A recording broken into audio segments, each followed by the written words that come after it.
agradecendo a presença de todos aqui.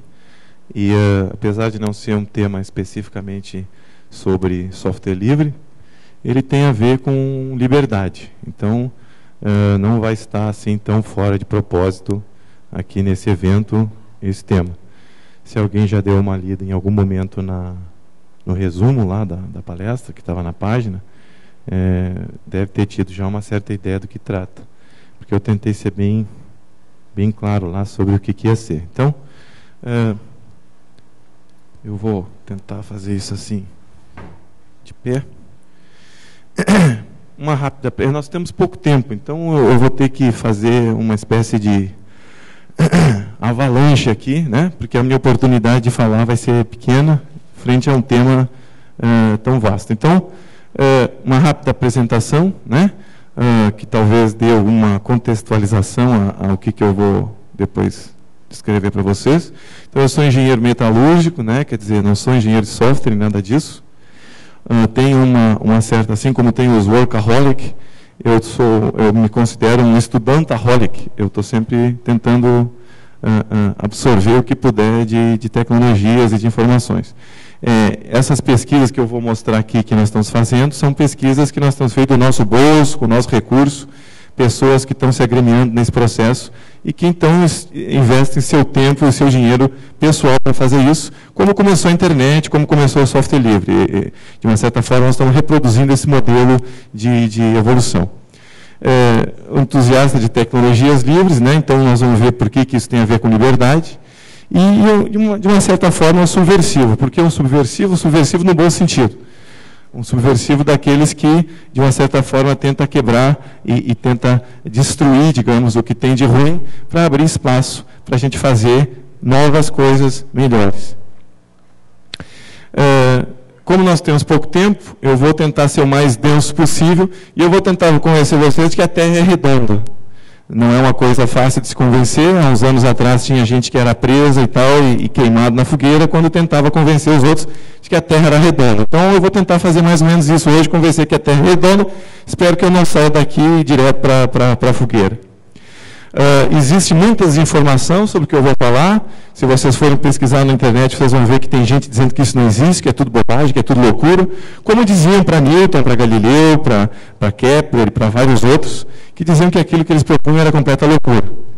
Desde 1880, essa informação, essa tecnologia, esse conhecimento já está disponível, né? Nikola Tesla, que foi o cara que nos deu a corrente alternada que nós estamos usando aqui, né, que fez a revolução industrial, motores elétricos e tal, ele nos deu, então, a corrente alternada, que é o que nós usamos até hoje. O Thomas Edison, meu xará, ele pregava a corrente contínua para fazer distribuição de energia e iluminação. A corrente contínua não funciona para grandes distâncias. Então, o Tesla mostrou que a corrente alternada é o caminho. E essa informação que eu vou tentar passar para vocês hoje, existem pessoas que estão, inclusive, recebendo, são pagas para tentar fazer com que isso não chegue até vocês. Então, hoje eu vou tentar fazer o inverso. Eu não recebo nada para tentar levar vocês até essa informação. Eu tive o privilégio de participar de algumas revoluções já, né? A revolução das comunicações em geral, dos satélites e telefonia a longa distância, assim por diante. Eu tenho idade suficiente para me lembrar do tempo que isso não existia. Depois, os microcomputadores. Todo mundo ouviu falar de computadores de mainframe, grande porte, mas ninguém tinha acesso a um computador. Então, com o computador pessoal, né, foi uma revolução. Surgiu a oportunidade de todo mundo ter o seu computador. Então, foi mais uma revolução. A rede TCP/IP, quando começou na universidade, também participei disso. Lá atrás não tinha browser, não tinha o e-mail. Bom, tinha e-mail, mas não era como nós temos hoje. Então, essa revolução do TCP/IP foi que depois permitiu a revolução da internet, né? O World Wide Web e toda essa coisa hoje em dia que a gurizada usa sem nem pensar que isso é fruto de uma revolução. Então, várias revoluções aconteceram nos últimos 30, 40 anos. E o que eu vou tentar mostrar para vocês aqui, a revolução do software livre, né, que nós estamos aqui por causa dela, eu vou tentar mostrar para vocês que tem outras revoluções também acontecendo, e uma delas em particular, que é a que eu vou tentar, então, mostrar hoje um pouco dela. Essa revolução que está acontecendo agora, então, quer dizer, agora não, já faz bastante tempo, mas ela não está sendo divulgada, é a revolução da energia livre. Nós podemos ter energia livre. Livre que nem em free beer, né, em cerveja grátis, e livre que nem em free speech. fala, a liberdade de expressão. Então, essa energia é duplamente livre. Ela é livre para o acesso e ela é livre porque não tem custo nenhum. Esse cidadão aqui também, meu xará, né, que propôs a palavra paradigma, que todo mundo gosta de usar hoje em dia, mas ninguém entende muito bem de onde é que ela veio e por que ela é usada. Esse livro aqui, né, Estruturas das Revoluções Científicas, é onde o Thomas Kuhn propõe a palavra paradigma e troca de paradigma. Esse paradigma, então, agora, eu vou dar um exemplo de um paradigma. Vocês vão trocar o paradigma agora. Quem é que enxerga ali um pato? Tá, e agora quem é que enxerga ali um coelho? Né? Depois que você enxergou o pato e o coelho, não dá mais para não enxergar os dois, né? Ele usa essa imagem no livro dele, para mostrar que a mesma coisa que estava ali na tua frente, antes, que era um pato, com uma visão diferente, se tornou um coelho. Mas estava ali na tua frente já, esse coelho já estava ali, né? A imagem não mudou. Foi só a maneira de enxergar essa imagem. Eu vou tentar fazer vocês hoje enxergarem uma coisa que vocês já conhecem de uma outra forma. E aí, então, entender o que significa isso.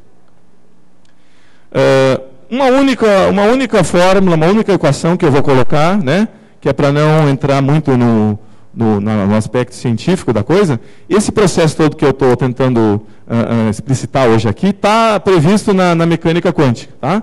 Então, uma única equação eu vou colocar para que fique no vídeo gravado, porque se algum dia algum cientista, algum físico e tal, disser, não, esse cara é maluco, tudo que ele está dizendo não existe e tal, existe, está lá na mecânica quântica, na segunda lei de Planck, que relaciona a energia com frequências diversas. O que eu quero mostrar só é o seguinte, quando a temperatura aqui vai para zero absoluto, menos 273 Celsius, né, 0 Kelvin, esse termo aqui embaixo fica zero. E esse termo todo aqui vai ao infinito. Se esse termo vai ao infinito, isso aqui tudo vai ao infinito. Se isso aqui tudo vai ao infinito, isso aqui se anula. Se anula, não sobra nada. Quando T é zero, essa coisa aqui some. Mas sobra isso aqui. O que é isso aqui? Isso aqui é o que eles querem que a gente não saiba. Isso aqui é toda a energia que ainda existe disponível, mesmo no zero absoluto.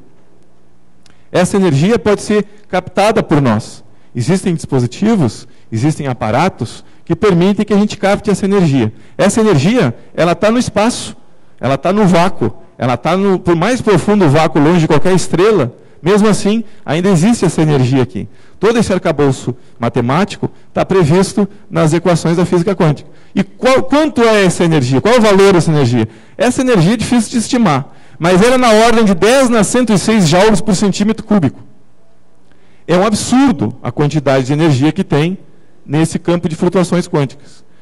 Como eles dizem assim, não é possível a gente obter essa energia, então a gente ignora ela.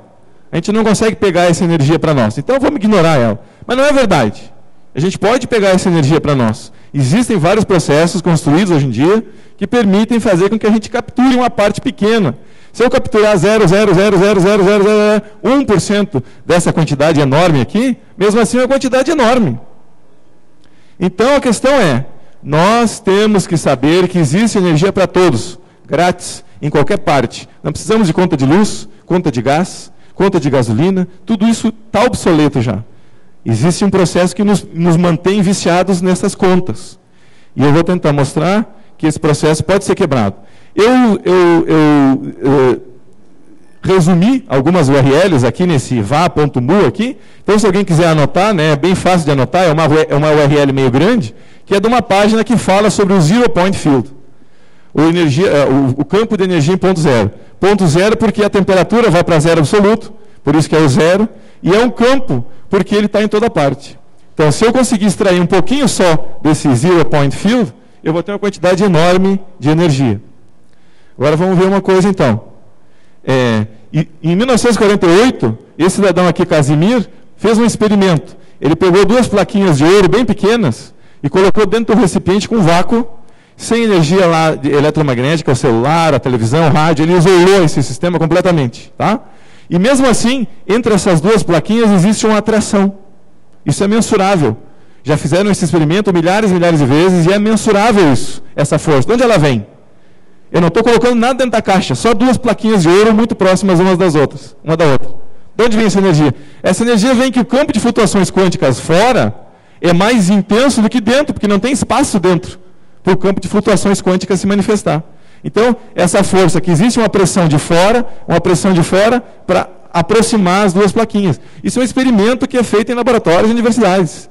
Não tem como negar esse experimento. Ele já foi refeito por muitas pessoas. Quer dizer, de onde vem a força que quer juntar essas duas plaquinhas? Ela vem do campo de energia de flutuações quânticas.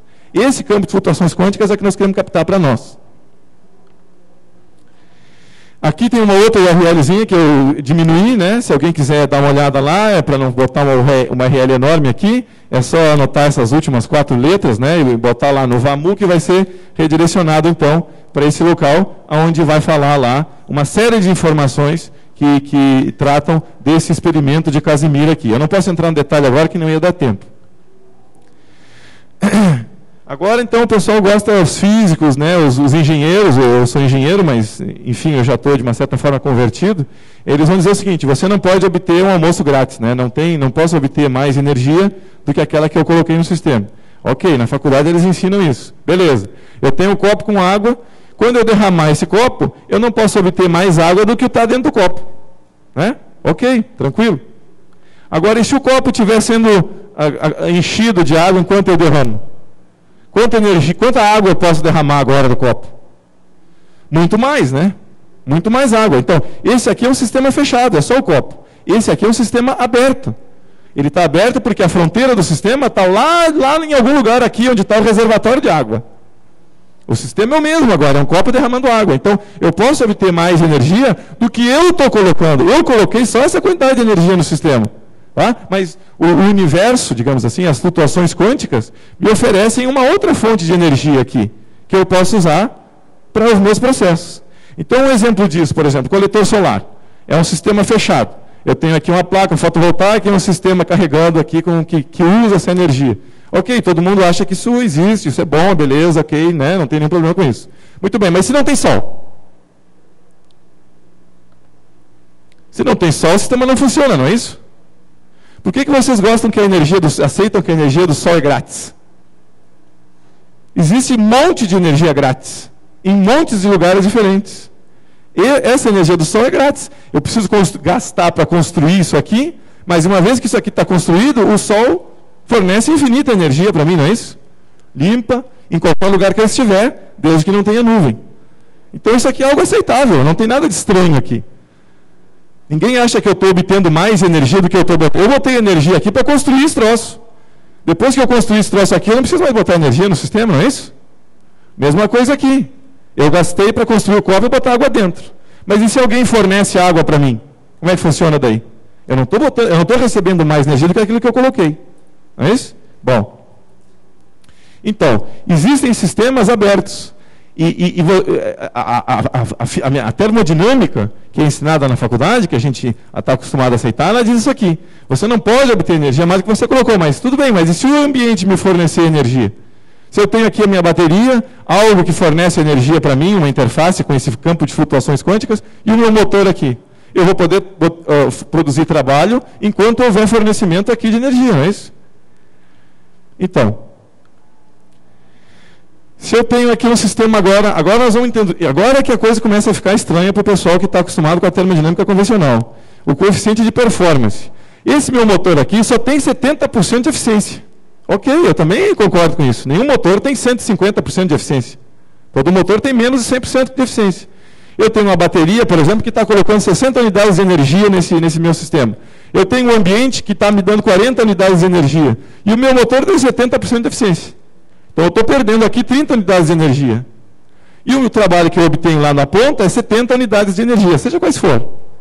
O coeficiente de performance é maior que 1, porque o que eu estou botando é 60. E o que eu estou obtendo é 70. Como é que funciona isso? Aí o pessoal diz, não, eu não posso obter mais energia do que aquela que eu estou botando. Pô, eu estou botando 60, só eu estou ganhando 70. Então esse motor tem mais de 100% de eficiência? Não. Esse motor continua sendo 70% eficiente.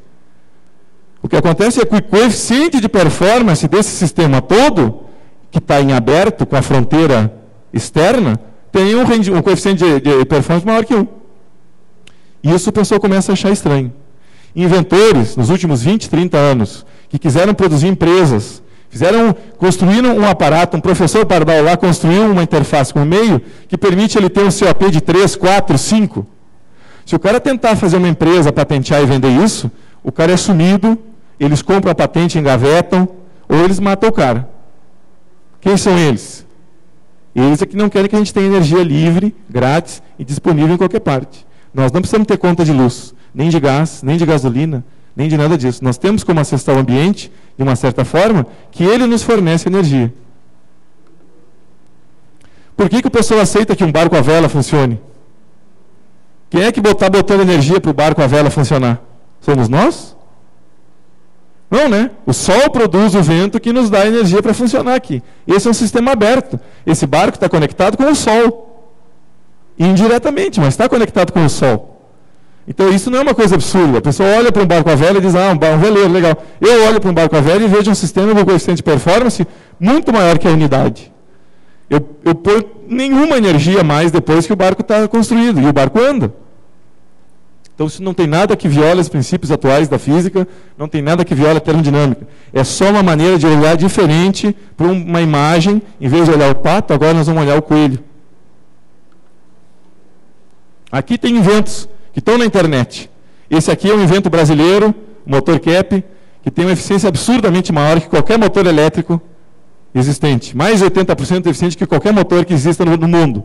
Eles estão industrializando isso já, existe uma página capmotor.com.br, onde eles colocam para vender já produtos e serviços com esse motor. Esse cidadão aqui, em 1940 e pouco, já fazia esse gerador que só usa ímãs.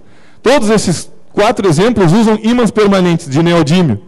Bedini também, uma menina de 9 anos nos Estados Unidos, fez um desses para uma feira de ciências e ganhou todos os prêmios lá nos Estados Unidos, há 5, 6 anos atrás.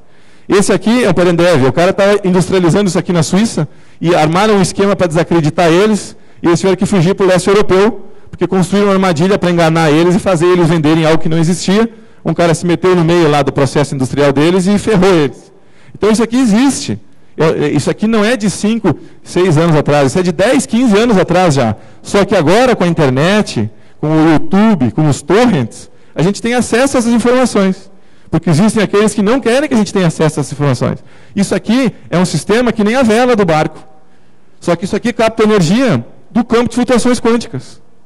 Isso aqui são ímãs permanentes apenas. Essas bobinas captam a energia conforme o ímã passa na frente da bobina. Aqui é uma roda com várias bobinas, com vários ímãs. Tem gente aqui na PUC já pesquisando isso aqui. Tem gente interessada nesse assunto. Ainda meio amadoristicamente, meio underground, escondidamente, digamos assim, porque se ele avisar que está pesquisando sobre isso, ele vai ter problemas. Mas o fato é que isso tudo existe já, e vocês podem procurar isso aqui no YouTube, no Google Vídeos, lá vocês vão achar o que as pessoas nas garagens estão fazendo. Como surgiu a internet, como surgiu o software livre. Coisa de gente de garagem, pesquisadores que não são dentro da academia. Então esse campo de energia livre, que eu, de uma certa forma, abrevio por EL, né, ele está em toda parte. Nós podemos captar uma pequena fração, pequeníssima fração desse campo de flutuações quânticas, mas mesmo assim, isso é uma energia que está em toda parte, para todo mundo. Né? Então, por que ainda nós temos essas? Por que ainda temos essas contas para pagar? Por quê? Porque existe um aglomerado pequeno de pessoas lá em cima, na pirâmide social, econômica e política, que quer manter a gente escravo de conta de luz, conta de água, conta de energia. Se a gente tiver energia grátis distribuída em qualquer parte, aí nós vamos começar a ser realmente livres. Livres, inclusive, economicamente falando. Nós vamos nos libertar da necessidade de correr atrás de pagar essas contas. E se eu tenho energia distribuída e praticamente infinita, eu posso puxar água de qualquer lugar, eu posso manter uma indústria com um custo bem menor, a quantidade do preço da energia nos alimentos é muito grande, o preço do alimento, a grande parte dele está ali, a logística para transportar e assim por diante, tá, é a energia que está ali. Quando a gente come uma maçã, tem uma quantidade enorme de energia ali que foi gasta para que isso acontecesse. Então nós temos que, de alguma forma, nos rebelar contra isso. E esse fórum promove rebeldia, promove rebeliões. Há 11 anos eu participo desse fórum e já vi várias rebeliões iniciarem aqui. A TV transmitindo, por exemplo, foi uma das nossas rebeliões. Nós temos que nos rebelar contra o quê? Contra isso. Essas tecnologias têm sido mantidas fora do nosso alcance. essas pessoas lá dessas elites econômicas e políticas, eles usam essas energias, eles usam essas tecnologias. Eles se beneficiam desse conhecimento. Só que eles não querem que a gente chegue nesse conhecimento. E essas pessoas vão tentar qualquer coisa para impedir que o negócio comece. Eu posso mostrar depois, se alguém quiser, exemplos de pessoas que foram mortas, pessoas que foram envenenadas. Um cara em Caxias, uma vez, fez um sistema desse tipo e compraram o silêncio dele. É possível investigar isso. Quer dizer, não é uma ficção de uma ou duas pessoas. São milhares de pessoas hoje em dia que estão aí tentando quebrar essa barreira. Por exemplo, uma dessas pessoas é esse cidadão aqui. Esse cidadão aqui é o czar da ciência e tecnologia do governo Obama. Esse cara é um eugênico, ele prega a eugenia. Ele prega que é preciso haver licença para ter filho. Você tem que pagar uma licença para ter filho, por exemplo. Esse cara prega que os países que não têm mais como se resolver econômica e socialmente, como o sul da Índia, por exemplo, deveriam ser abandonados, para que essas pessoas morressem e parassem de incomodar o planeta. Esse cara, ele define as pessoas de vulnerabilidade social e econômica como useless eaters. São os comedores inúteis. Eles querem sumir com essas pessoas do planeta. Esse cara aqui prega que o planeta tem que ter 1 bilhão de pessoas só. O resto não precisa. Eles precisam só de gente para manter as coisas deles funcionando. E ele escreveu um livro. Esse livro chamado Ecoscience. E lá naquela página 819, ele diz o seguinte: é preciso ter uma corte, assim como tem uma corte do judiciário, tem que ter uma corte que lida com a ciência. E nós temos que decidir o que é permitido e o que não é permitido as pessoas conhecerem e saberem. Como assim? Cadê a inovação? Cadê o progresso? Cadê a melhoria social e econômica para as pessoas? Se esses caras lá em cima, no governo Obama, por exemplo, não querem deixar que isso chegue ao nosso conhecimento.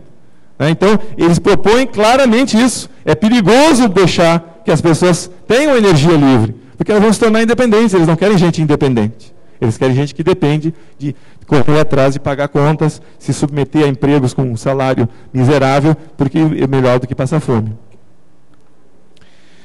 É possível um mundo melhor. Tá? Nós podemos construir essa revolução a partir da internet. Nós podemos, assim como o software livre quebra barreiras e está quebrando barreiras dentro da indústria de TI, nós temos como quebrar essas barreiras. Né? E a importância é que nós temos que nos juntar.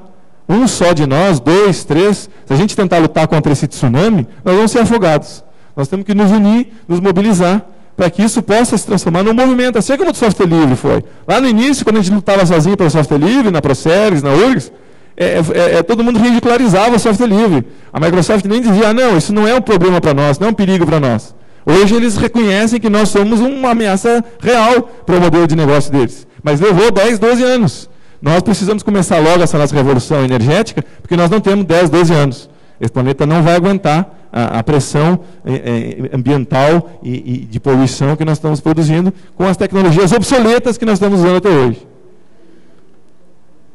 Então, o resumo da coisa, existe energia para todos, em qualquer parte do planeta. Né? Nos últimos 150 anos, nós temos sido mantidos longe dessas tecnologias, ignorantes sobre essas tecnologias. Um problema grande do Brasil é que é a barreira da língua. A maior parte dessa coisa que eu estou falando para vocês está em inglês, ou em alemão, ou em francês. Então, a barreira da língua, para nós, aqui é um problema. Né? Você vai navegar na internet e procurar aquilo que eu sugeri ali em português, você vai achar quase nada. Mas, mesmo assim, existe no Yahoo um grupo de brasileiros, o nome do grupo do Yahoo é Carro à Água. É possível construir algumas tecnologias com hidrólise que permite que um automóvel funcione muito melhor, economizando combustível e poluindo menos, usando a eletrólise. Mas eu não vou entrar nesse detalhe aqui, porque é uma outra história. Tudo que a gente precisa está na internet já. O problema é que está em inglês, ou está em alemão, ou está em francês, mas está lá já. Quer dizer, não é preciso que eu dê nada para vocês hoje aqui. Eu só estou tentando contaminar vocês com essas ideias. Para que vocês possam, então, daí, se informar. Não acreditem em nada que eu estou dizendo. Pesquisem sobre isso que eu estou propondo aqui, e vocês vão se encantar. Eu já consegui ver na expressão de algumas pessoas com quem eu falei, uma mudança. O cidadão começa pensando de um jeito, no final da nossa fala ele está pensando de uma outra maneira, e pensando que tem que se atualizar em relação a essa revolução. Agora eu peço então para o operador de câmera, né, não filmar ali a tela, porque eu vou passar um videozinho, e eu tenho um certo medo da indústria cinematográfica, eu não tenho licença para passar esse videozinho lá, para o nosso streaming e tal, então eu peço que não mostre ali, mas vocês vão ter a oportunidade de ver. Mas tem aquela formiga que respondeu para mim. Mas deixa pra lá. Foi só uma formiguinha. Tem razão, foi só uma formiga. Chefão, elas são pequenas. Pequenas? Sei, vamos fingir que este grão é uma formiga bem pequena. Doeu, por acaso? Só uma? E que tal agora? Doeu nada. E que tal agora?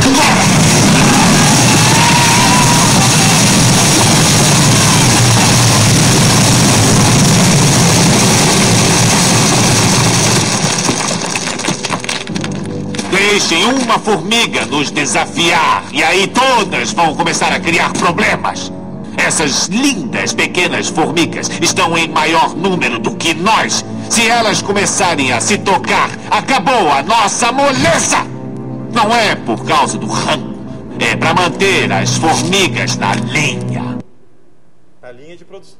Na linha de produção, na linha da fábrica, na linha do supermercado.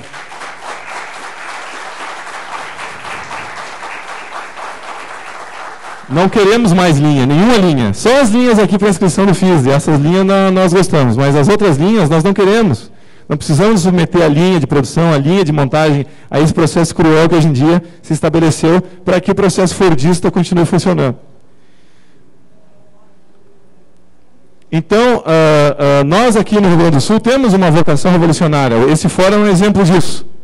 E, de uma certa forma, eu me valho um pouco desse nosso CTG, né, o nosso Centro de Tecnologias Gaudelhas, para mostrar uma outra coisa que também a mim me move muito, que é isso.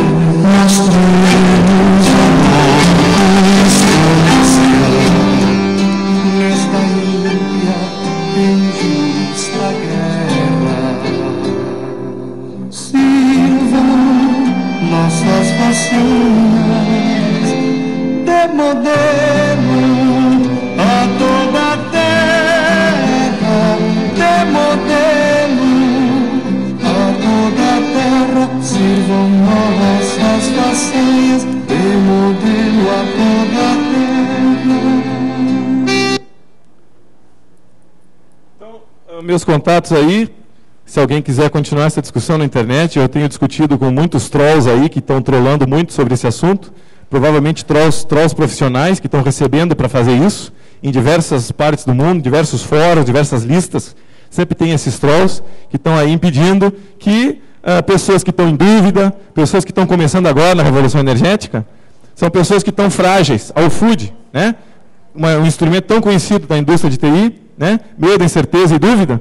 Se o cidadão está começando agora e chega um troll desse e diz, não, esse cara é louco, isso não existe, eu conheço as leis da física, você é maluco, então esse troll consegue impedir que as pessoas entrem e comecem a fazer parte dessa revolução energética. E, bom, enfim, eu acho que, de uma certa forma, eu espero que hoje, quando eu entrei aqui, só um momentinho, hoje quando eu entrei aqui, a situação era assim, ó. Era só um, tá? Era só um. Agora, quando eu estou saindo daqui, eu espero que a situação seja assim. Que tenha mais gente aqui que nos ajude a levar adiante essa revolução. É isso? Então agora, se quiserem perguntar, eu estou a dispor.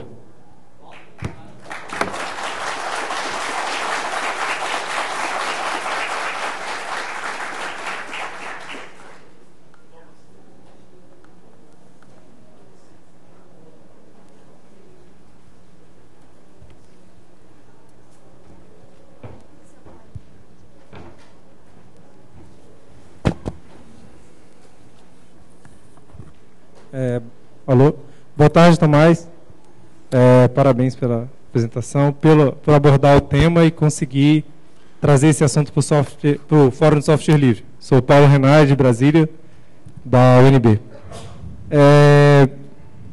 O debate sobre liberdade no uso de fontes energéticas, de matrizes energéticas, né? Queria saber como você entende todo o debate que tem sido feito no Brasil para o uso do pré-sal como energia e qual a relação do interesse nacional para o uso do pré-sal e essas novas possibilidades. Obrigado. O petróleo está obsoleto já há muito tempo, a energia nuclear está obsoleta já há muito tempo, hidroelétrica está obsoleta, nuclear nem se fala, o problema é que é isso. Nós não precisamos queimar nada para obter energia, queimar coisas para obter energia, da época que a gente aprendia a fazer fogueira lá nas cavernas, não é necessário queimar coisa nenhuma para obter energia. Esse preço é um completo absurdo, vão gastar bilhões de dólares e de euros e de reais para desenvolver várias tecnologias robóticas e assim por diante, para conseguir chegar lá e obter esse petróleo. Não que isso não seja um pretexto para desenvolvimento de tecnologia, ok, até guerras são um pretexto para desenvolvimento de tecnologia, mas não precisamos de coisas ruins, como guerras e petróleo, para desenvolver tecnologia. Nós temos vários outros motivos para desenvolver tecnologia, que é dar vida melhor para todas as pessoas. Dar condições de vida e de trabalho e de existência que não sejam a miséria que a gente vê hoje. Talvez aqui no Brasil a gente não tenha assim tanta presença disso como na Índia, como no Paquistão, como no Afeganistão, mas como eu disse no início, eu sou um estudante compulsivo e eu tenho baixado vídeos feitos por pessoas que estão lá na Índia, no Paquistão, no Afeganistão, eu tenho visto pessoalmente a miséria que está acontecendo lá e grande parte disso é em função dessa droga viciante, pior que a heroína, pior que a cocaína, que é o petróleo. Esse pré-sal vai acontecer porque não vai dar tempo da nossa revolução matar isso.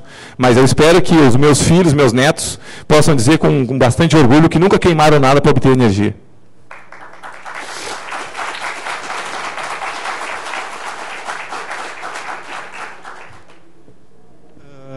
Eu também sou engenheiro e, para mim, tudo o que você falou aí é meio difícil de aceitar assim, e de entender, porque as coisas parecem não fazer muito sentido. Assim.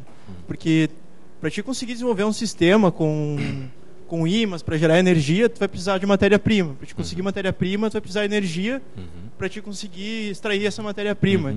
E tu vai ter que ter energia para distribuir para as pessoas esses equipamentos e tal. Então, a energia em si, ela vai precisar de outras fontes. Não tem como fazer tudo isso que tu está querendo dizer.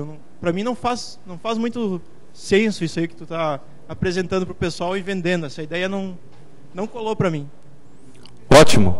Maravilhoso. Então, quando tu te convencer, então tu vai ser um discípulo mais militante desse processo, quando finalmente tu conseguir cair na real de que a Terra é redonda. Claro que eu não vou obter os ímãs e neodímios sem gastar energia. Eu vou precisar gastar energia para produzir esses ímãs. A meia-vida de um ímã de neodímio é 2.000 anos.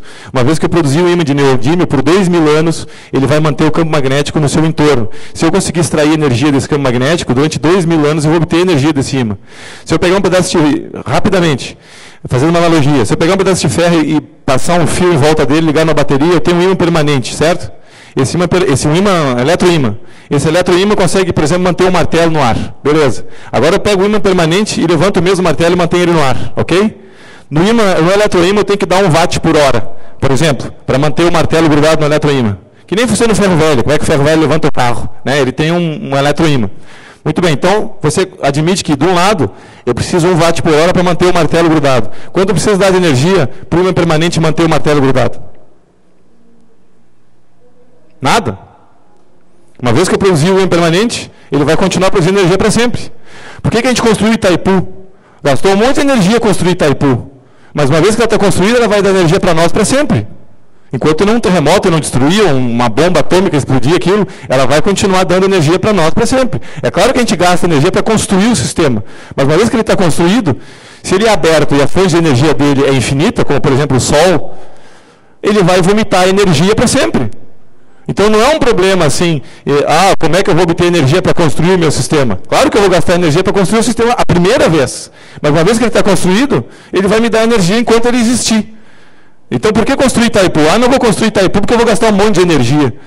Não tem sentido eu construir Itaipu? Claro que tem sentido. Depois de um certo tempo, a quantidade de energia que eu gastei para produzir Itaipu vai voltar para mim, porque eu estou extraindo energia do Sol. Eu acho que o Sol vai levar um tempinho até esfriar ainda, né?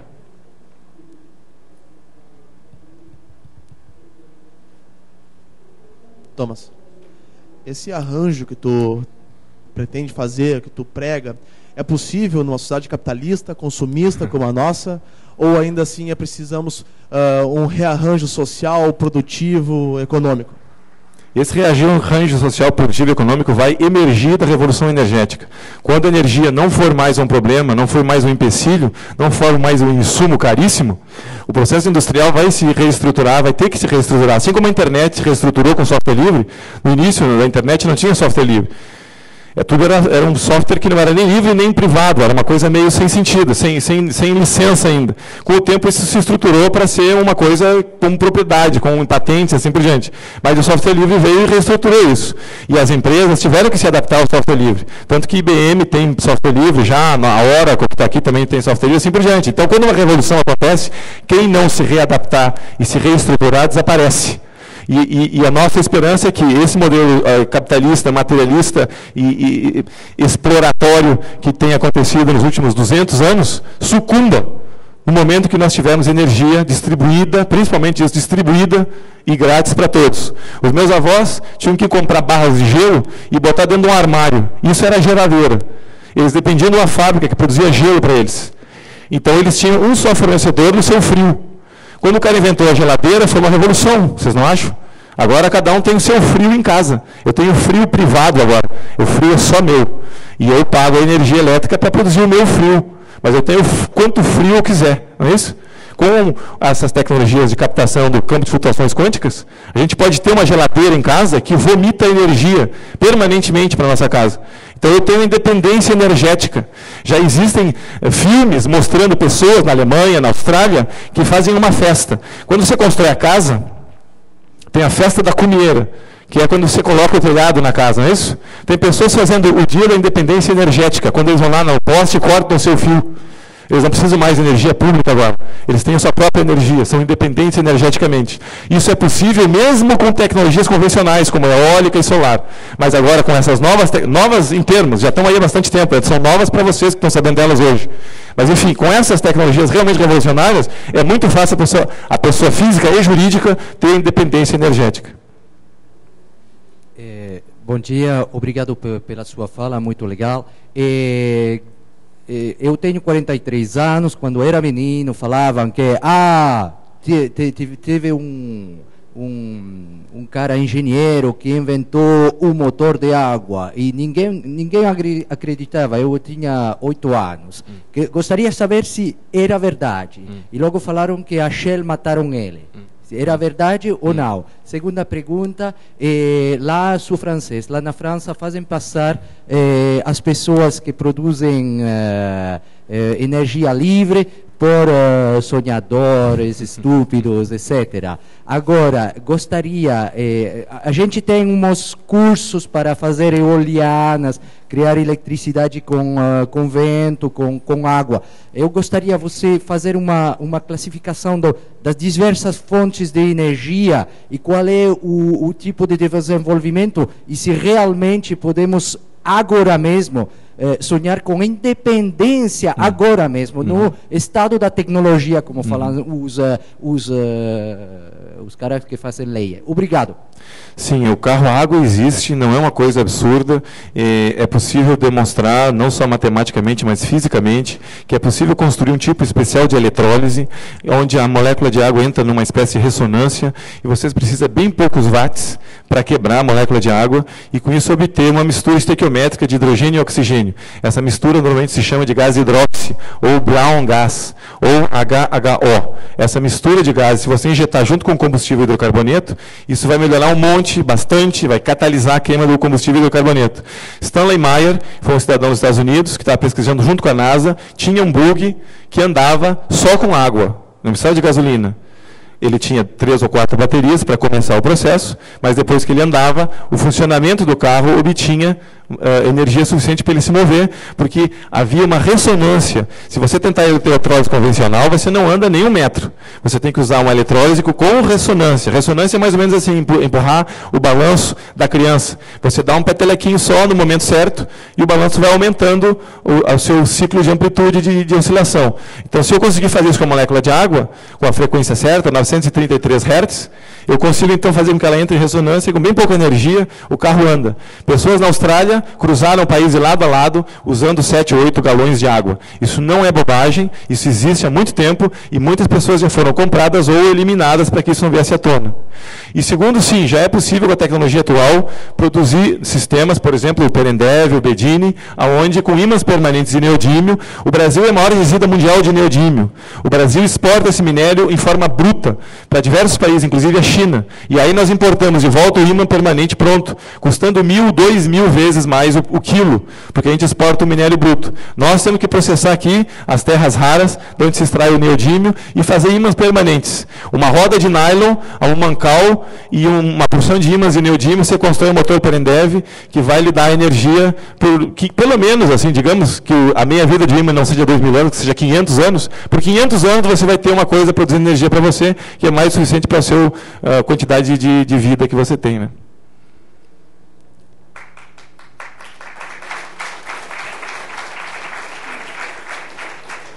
Oi, alô. O senhor poderia demonstrar o funcionamento de um desses motores magnéticos? Então, bem simples. Você vai no site, um site assim, www.capmotor.com.br.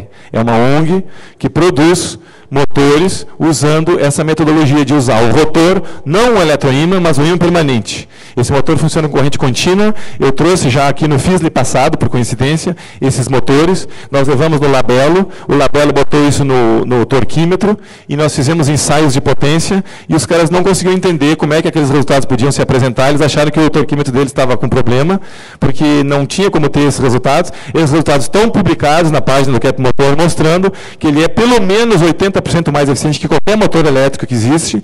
Eles estão recebendo dinheiro da Fiesp para industrializar esse motor. Eu só não estou agora aqui com um desses motores, porque eles fizeram um contrato de confidencialidade com a Fiesp e não podiam dar para ninguém nenhum motor enquanto eles não lançassem no mercado, o que vai acontecer esse ano ainda. Por isso eu não tenho agora aqui o motor. Eles vieram no Fórum Social Mundial e trouxeram 2 ventiladores idênticos, um com o motor cap e outro com o motor convencional. O motor convencional consumia 40 watts para fazer o mesmo trabalho mecânico que o motor cap consumia 6 watts. Então, se houver essa economia de energia, eu nem estou falando em gerador aqui agora, estou falando um motor elétrico mais eficiente. Se eu tiver um motor, se eu trocar todos os ventiladores de teto do Brasil por um motor cap, não é preciso construir aquela hidrelétrica medonha lá de Monte Alegre, monte de problema, aquele monte de coisa ruim lá, não precisa construir aquilo, porque a economia de energia vai ser tão grande que vai ser obsoleto construir aquela energia elétrica que vai inundar quilômetros e quilômetros da selva amazônica. Então, mesmo que a gente não fale nada sobre geradores de energia, se a gente falar em motor elétrico 90% mais eficiente que qualquer motor elétrico que existe, o projeto do ODN que mensura a eficiência energética, o Procel, aquilo cai por terra totalmente. Porque o melhor motor do Procel ainda por cima é 1000 vezes mais ineficiente do que o motor cap mais fraquinho de todos. E eu estou usando o motor cap simplesmente porque ele é brasileiro. É possível ir a São Paulo e visitar a ONG, eles ensinam como é que faz a tecnologia, não tem patente, qualquer um pode absorver essa tecnologia e construir esse motor. Eles simplesmente pedem que, se você industrializar isso em larga escala, lhes dê um certo percentual para ajudar nas suas pesquisas. E o senhor falou de energia livre, sustentável, assim como cortar o fio da energia da casa, tá? Nada a ver com a CE, então. Minha casa é autossustentável. Mas sem a energia eólica, solar, como seria isso? Então, eu mostrei ali uma página onde tinha quatro exemplos de tecnologias que permitem que você crie um gerador. Um gerador de energia lhe proporciona 40 a 50 watts. O senhor não pode gerar energia, vai transformar da onde? Então, eu esperei que eu tivesse sido claro sobre isso, parece que eu não fui. Se você construir um aparato com ímãs permanentes e você extrair do campo magnético desses ímãs permanentes energia, você não precisa mais alimentar o seu sistema com energia, você gastou energia para produzir os ímãs permanentes, ímãs de neodímio, com a meia-vida de 2.000 anos. Uma vez que esses ímãs permanentes estão criados e funcionando, eles vão produzir energia para você durante 500 anos, por exemplo. Itaipu funciona assim, só que a água faz um ímã passar na frente de uma bobina. A água toca uma bobina que passa na frente do ímã. Em vez de eu usar a água para tocar esse ímã na frente da bobina, eu uso o campo de flutuações quânticas, que está em toda parte, que está previsto na mecânica quântica. Qualquer pessoa que entenda das equações, primeira e a segunda lei termodinâmica, à luz da física quântica, vai poder explicar para você que existe um fenômeno chamado renormalização. Renormalização é mais ou menos assim, todo mundo tem 1 milhão de euros na conta bancária. Mas cada vez que você vai pedir o saldo, o banco divide por 1 milhão. Então você acha que você tem 1 euro. Quer dizer, você tem lá 1 milhão de euros, mas você não sabe disso. Porque o banco mente. Cada vez que você pede seu extrato, agora eu ganhei 10 euros, então eu depositei agora, eu tenho 1 milhão e 10 euros. Quando eu vou pedir o meu saldo no banco, ele diz, você tem 10 euros. Mas não é verdade, eu tenho 1 milhão de euros lá esperando para eu sacar, desde que eu saiba como hackear esse problema. Alô? Alô. Eu queria falar o seguinte, software livre, energia livre, a gente tem já testado energia solar, energia eólica. O que eu chamo a atenção, até deixei uma revista aí que a gente produziu sobre isso, é que nós, como consumidores, nós é que temos que sentar na mesa e discutir que tipo de tecnologia que a gente quer comprar ou produzir, né? Se eu quiser botar um gerador eólico na minha casa, eu, de acordo com os companheiros que eu tiver, o banco que me financiar, ou de alguma forma, eu vou botar aquele gerador a funcionar e vou ter a minha energia pessoal. Já estava testado, está funcionando, é isso aí que a gente botou na revista até. O que eu quero chamar a atenção para nós todos é que se a gente decidir que quer energia livre e a gente se juntar para produzir, nós vamos ter energia livre. Assim como nós nos juntamos e temos hoje software livre. Só isso que eu queria chamar a atenção. Obrigado. Realmente isso que a senhora disse tem tudo a ver com aquele filmezinho das formiguinhas que eu passei ali. A gente tem que se unir. Uma formiguinha só não faz nada, 2 formiguinhas não fazem nada, mas muitas formiguinhas conseguem fazer o que quiserem, né, desde que hajam coerentemente. Nada contra a energia eólica. Eu tenho um coletor solar na minha casa, funciona muito bem quando tem sol. A eólica funciona muito bem quando tem vento. O problema da energia eólica é que um catavento pequenininho em casa não tem eficiência suficiente para alimentar toda a minha casa. Eu preciso de vários deles. E eu preciso que sempre tenha vento. Os projetos que estão fazendo aqui no Rio Grande do Sul para energia eólica são projetos enormes. Precisa de empresas enormes, financiamentos governamentais, milhões e milhões de euros para fazer isso. Quer dizer, precisa uma instituição monstruosa. Como antigamente o software funcionava, só empresas enormes podiam ter, então, software realmente competitivo. Agora, com software livre, essa lógica se inverte. O cidadão lá na sua garagem produziu Apple, produziu HP, produziu tantas outras empresas que surgiam das garagens dos caras. Hoje em dia tem gente ali, que eu mostrei aqueles vídeos antes ali, aqueles 4 vídeos, era gente nas suas garagens, produzindo a revolução energética. Então, botar catavento em casa, ok, é bom, nada contra. Mas usar o modelo eólico como um modelo social de obtenção de energia não funciona porque não é distribuído. Existe um local específico onde tem aquele monte de catavento e depois essa energia é distribuída. Eu não quero comprar gelo de uma fábrica, eu quero ter a minha geladeira. Tem algum efeito colateral para os seres humanos essa produção de energia, do ponto de vista de que você usa eletromagnetismo em qualquer... Enfim, isso tem alguma repercussão à saúde humana? Tem. E é boa. Primeiro que se você usa celular, eu procuro nunca usar, você está sujeito a um ataque eletromagnético violento do lado do seu cérebro. Se você gosta de Wi-Fi, você está navegando e tomando uma radiação bem considerável também. Se você usa Bluetooth pendurado na orelha, você está candidato a um câncer em poucos anos. Então, se todas essas preocupações forem eliminadas, você vive numa vida absolutamente livre desse eletromagnetismo maligno, então sim, você não quer chegar muito perto de nada que imita radiofrequência ou coisas assim. Essas tecnologias que usam ímãs permanentes, a potência do campo magnético diminui com o quadrado da distância. Então, se você se afastar meio metro disso, você já não vai estar mais sob ação nenhuma do campo magnético. Ele não emite radiação eletromagnética, ele produz um campo magnético. Esse campo magnético decresce muito rapidamente. Claro que se tiver um fio passando corrente alternada, você vai ter um campo eletromagnético na volta desse fio. Mas isso todos nós temos em casa agora. Quem não tem uma rede doméstica bem aterrada, está quase que morando dentro do micro-ondas. porque toda a rede da sua casa está emitindo, está sobrando um sinal de radiofrequência 60 Hz que pode contaminar o seu ambiente doméstico. Existem pessoas que são eletromagneticamente sensíveis, que se a casa não estiver toda muito bem aterrada, a pessoa fica muito doente. Tem gente que envolve a sua cama numa malha de metal aterrado, porque é tal a poluição eletromagnética nas cidades hoje em dia, que existem pessoas sensíveis a isso e precisam, então, pelo menos dormir numa gaiola de Faraday para não ficar doente. Mas essa tecnologia de ímãs, de forma nenhuma, é mais prejudicial do que aquele que você já tem no seu bolso agora. Paulo, de novo. O seu projeto tem contato com o projeto Cauã, do John Maddox, ou já chegou a tentar algum contato? Eu não tenho um projeto. Eu sou só eu. Estou aqui hoje falando em nome de muitas pessoas pelo mundo que estão interessadas em espalhar a mensagem. Não há ainda um projeto.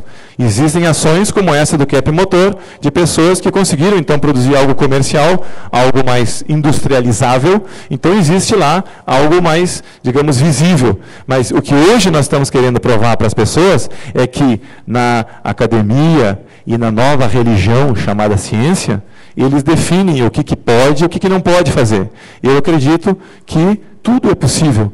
Quando me dizem que algo é impossível, é aí mesmo que eu quero fazer. O senhor já pensou na poluição que vai gerar tantos aparatos gerando energia nas casas das pessoas, ao invés de chegando um fio só? Não sei se você chegou a pensar nisso. Cada pessoa tendo um gerador com ímãs, e da onde tirar todo esse material para todo mundo ter energia? Basicamente, o mesmo lugar que tiraram o material para o seu carro, para o seu micro-ondas, para a sua geladeira. O processo industrial é muito poluente. A questão que tem que se considerar é que um gerador desses vai servir para você, para os seus filhos e para os seus netos. Enquanto o ímã conseguir manter o seu campo magnético, que é algo pelo menos em torno de 500 anos, você não vai precisar trocar e mexer nesse aparato.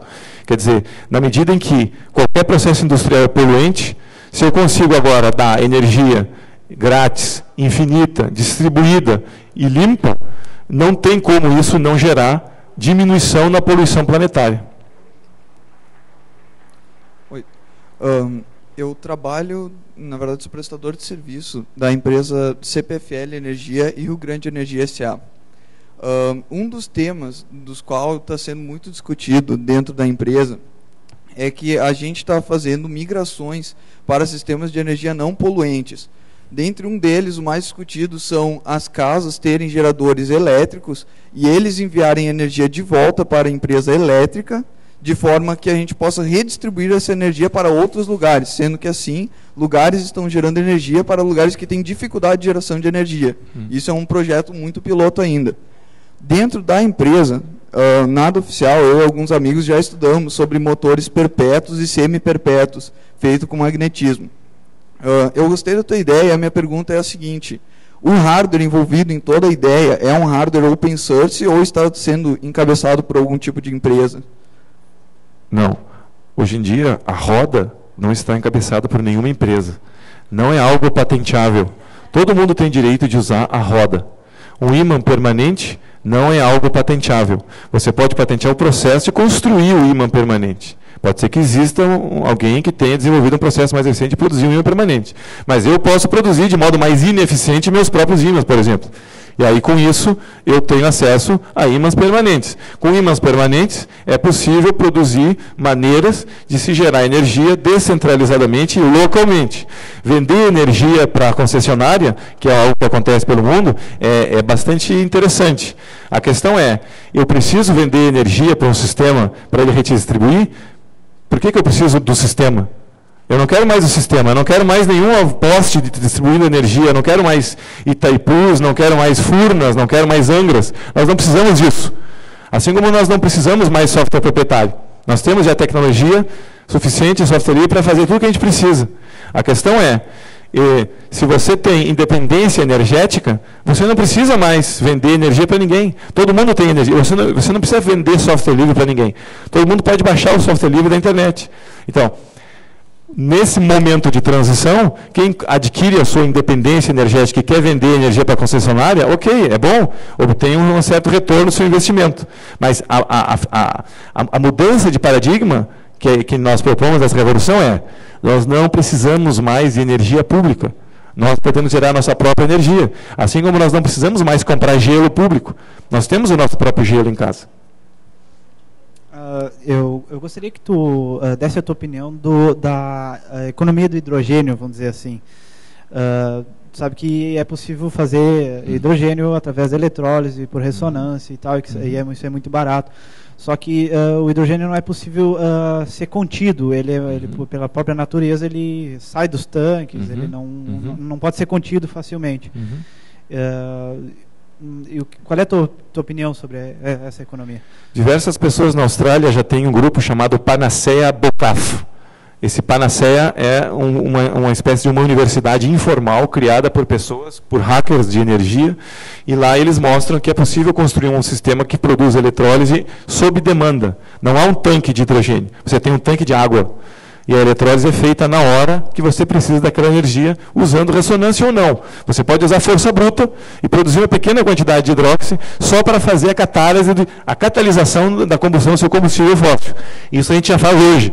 Eu faço parte de um grupo aqui em Porto Alegre, nós estamos andando pela cidade com a caminhonete S10 e testando a tecnologia da eletrólise em força bruta. É só botar os 12 volts na célula para produzir uma pequena quantidade de gás. Não é a independência do combustível fóssil ainda.